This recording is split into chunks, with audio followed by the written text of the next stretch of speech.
And that's because it's the same thing. It's that 80% placebo that will trigger off the release of dopamine, the body's natural painkiller. We can do it ourselves. So do you think, the things like you're talking about, do you think they work better if a person can start working on deeper levels, even through meditation, to dissipate feelings of not only negativity, but unworthiness, guilt, and things like that? Because I know I've known a lot of people that use affirmations, but they simply don't work because I think that they feel unworthy or guilty or even afraid of gaining access to money or power or anything. Just a second. Let me unplug this. No problem. Okay.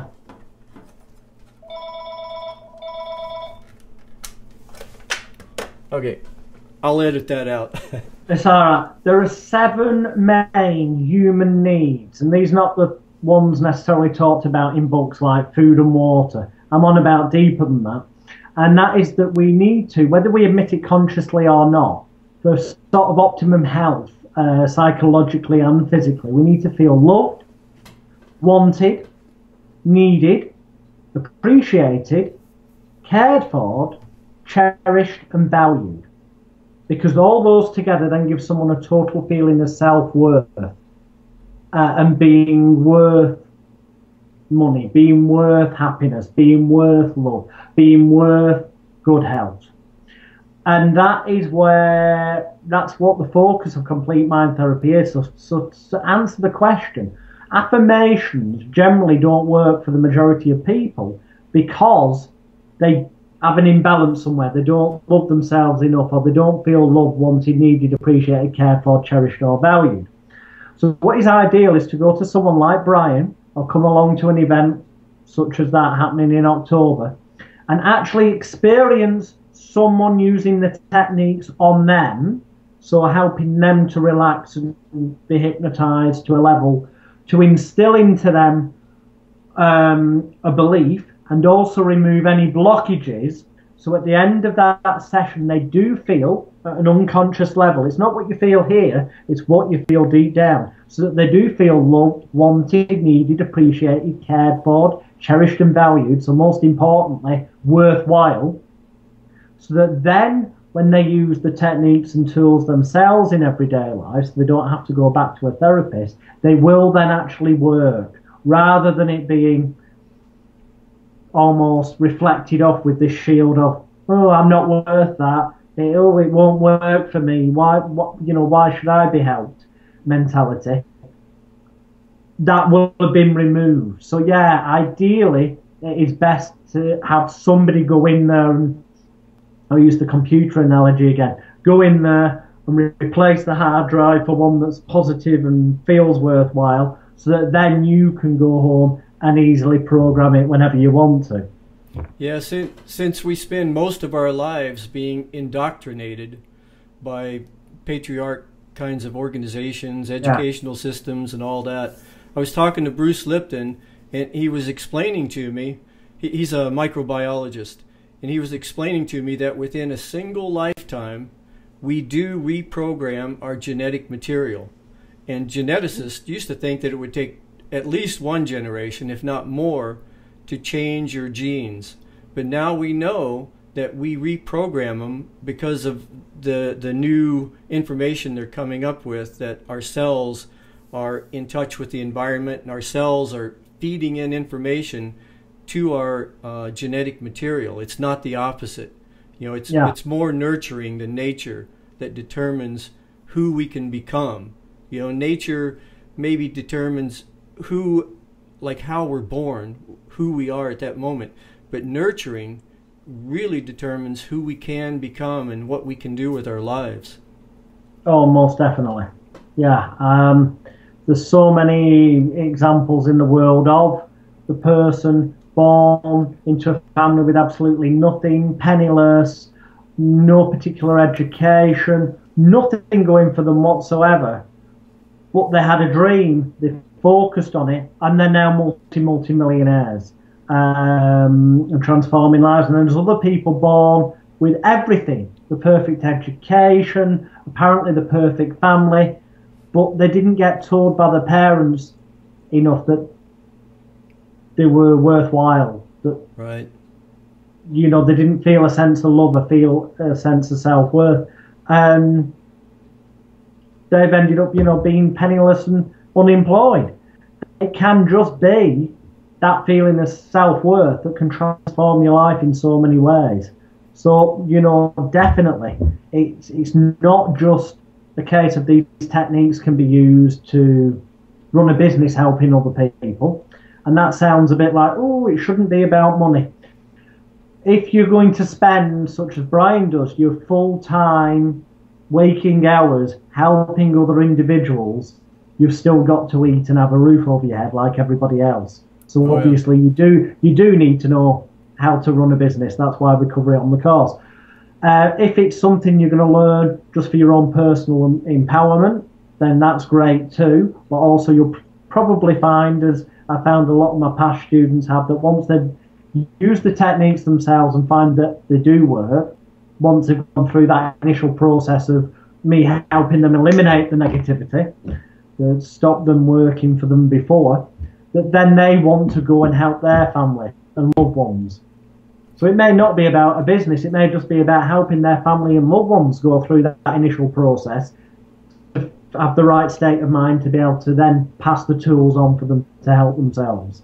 So it can have, and the more people that do this, Rome wasn't built in a day, to use the old cliche, but the more people that do this, the more that people will wake up, as you said earlier on, and the more that they won't take the apparent truth of what's in the newspapers and in the media so easily. They'll question it and see the real truth and motivation underneath. So they'll not just be benefiting in their own lives and in their own physical and mental health, but also in their interactions with other human beings. And over time, I do believe, and it will take a lot of time, it's not going to be a matter of weeks or months, we're talking years here, perhaps even generations.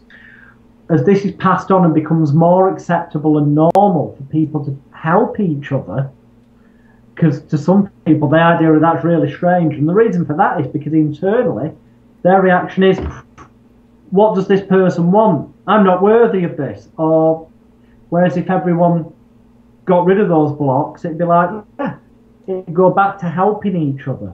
And that might then, who knows, down the line get rid of the monetary system and go back to the world of bartering, where we exchange services with each other, and everyone then was capable of living a rich, happy life because they just trade services around the barter system, so they could all have an equal level of housing, food, transport, and what have you. So there is mass potential here. Yeah, I think we should consciously and deliberately dismantle our financial system, because if we don't, it's going to get rid of us, because it completely feeds off the planet as if it has infinite resources. And this is part of this old way of thinking, this old mentality that we use each other, we use the planet, and it's based upon our own personal insecurity and feelings of lack. So we try to manipulate and control others through fear, through making them feel not worthy. And the more that we can start waking people up to these social games we play, I think the more we're going to have a ripple effect, even on people that's not even thinking about this, because they're going to see that some of the old systems aren't working financially, monetarily, personally, emotionally. And they're going to start tuning into this, if nothing else, for financial reasons or for personal gain, only to find out at some point that they're involved in a new system that gives them value and worth. I totally agree. And I mean, money itself, what is it? It's a promise. It's a promise. It's a belief system. That's all it is. It's a belief system. There isn't enough gold to cover the money that's in circulation. So it's a false belief anyway, which people are starting to wake up to now, I think, with all the different, recessions and economy collapses in places like Greece and worldwide and what have you. But you don't need much, you know, how can I put it? An example of myself. Years ago, somebody said to me, you know, these tools, they work, you've proven they work, you prove they work on the training weekends, and you offer people a money back guarantee. So why don't you charge more? Because no one's got any particular risk, and the worth of it to them is massive. And I said, well, you know why not? Because what pissed me off, sorry for that particular word then, but it did piss me off, so I'm sorry, there's no other word for it. It gets the point across. Yeah, when I was a lot younger, 20 odd years ago, and I was studying this stuff, I spent thousands upon thousands upon thousands of dollars buying books, videotapes, then going on live courses. And I realised that there was something missing each time. And it was years down the line when I realised that all these people wanted you to go back on courses again and again. They wanted you to get addicted to buying books and the tapes. They wanted you to go on the next level of course. Because to them it was a massive industry. And then I realised, whoa, that isn't somebody who wants to help somebody. And suddenly I realised, therefore, why should I believe that that will help? So I sat back and I looked and I thought, well, there's got to be something worthwhile in here for them to have had success stories that generate people going back on events. And it was then a quest to study and find the bits that work from everything, put them all together, which is what I made and called complete mind therapy. So I can take somebody who knows nothing and 3 days later go, there you go, you were free. You can help yourself, you can help other people, whether it's a business or for personal satisfaction. And I do that as cheaply as feasible. I mean, literally in October, it's just a case of covering my flights to America, covering the venue, covering the snacks, covering all the materials and training backup materials that everyone gets. And I might make a couple of $1,000 for the week of my time it will take to come from England, do the training and come back. It's not, I could be charging a lot more. What I will get the benefit from, and here's where society is generally going, is when I started doing the courses over here in England and Europe and charging way less than all the other trainers and started getting positive feedback, well, that made them angry because it was breaking down the number of people going on their courses, obviously. Right. But also the people who've been on my courses remembered, because a lot of them had been on courses before and they were still searching for that answer, that key. And they found it coming on the course, and they found the key was not to keep going on courses, to use this stuff, actually get out there, do it and help people and learn through doing it. And by setting them free that way, I benefited more than money through satisfaction, but also it's bizarre synchronicity. But when my car broke down, I went to a local garage that I'd not been to before, mind, and I've got a personalised plate that says HIPNO, it looks like hypno. And the person at the garage turned around and said, Hypno, are you a hypnotist? I said, yeah. They said, oh, my uncle over in Italy, who lives over there, is a hypnotist as well. I said, oh, who trained him?